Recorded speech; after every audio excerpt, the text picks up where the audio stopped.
And with that breeze, there's a little bit of cloud cover coming across the track as well, so it is a little bit cool. Joel and I have just put our jumpers back on, typical Queenslanders. Putting the jackets back on, I think it's about 24 degrees. We are rugging up in the grandstands. I'll confirm that temperature for it. Yeah, we've got a bird's eye view of what is a perfect day in Queensland. It's 21 degrees right now, which is cold. Yeah. 21 degrees when the breeze comes through, feels like 17. And anything after 24, and we've got a jumper on up here. And it's the first of our 100 metres happening at the moment. This is the 12 years, 100 metres, Division D. So we have Natalia McKillop in 1, Chloe Pye in 2. Chloe Dice is battling it out in the battle of the Chloes in 3. We have Alicia Gordon in 4. Marley Salvage in 5, Rose Bell in 6, Isis De La Cruz in 7, Catherine Clue in 8, Annabelle Kelly in 9, and Katie Spowett in 10. This is the 12 years 100 metres Division D.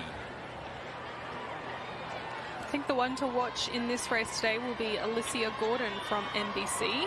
She came 6th place at the Metropolitan East Track and Field Trials a couple of weeks ago, that was. You know what I want to know? I've got an issue with block starting. Why do some people put both knees on the ground? I am the wrong person to ask about block starts. I was a distance runner. I did not use blocks. I was one of those ones starting my watch. Yeah, it's really interesting. It'll be to do with the coaching. I see, I was never taught to do it that way, but I see some of the other athletes at world-class level that will put both knees on the ground. And of course, so what are you looking at? They're setting their blocks up at the moment, so what would you be looking to do with your blocks? Talk us through. Well, most of these girls would be pretty skilled now in making sure that everything is set up the way that they've trained for. You're looking for that nice flat back in the on your marks position. Set, they're all going to drive into the back of their blocks. They're going to try and not to round their back too much because you want a lot of the power to come from your glutes and your legs.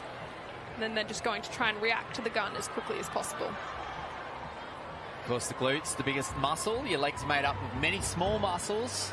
So that's where you want to power from, straight from the hips. Talk about runner's core. It's all closer down to your hips is the runner's core rather than up the top of your abs. So very different.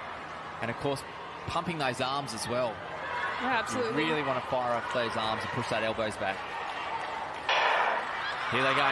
They're away with a nice clean start at the moment. You see Moreton Bay with a good start. St. Aidan's also having a great start as well as they come through the final stages. Moreton Bay holding on. St. Aidan's and State High are the ones battling it out for second and third. And that's our Division D, 100 metres.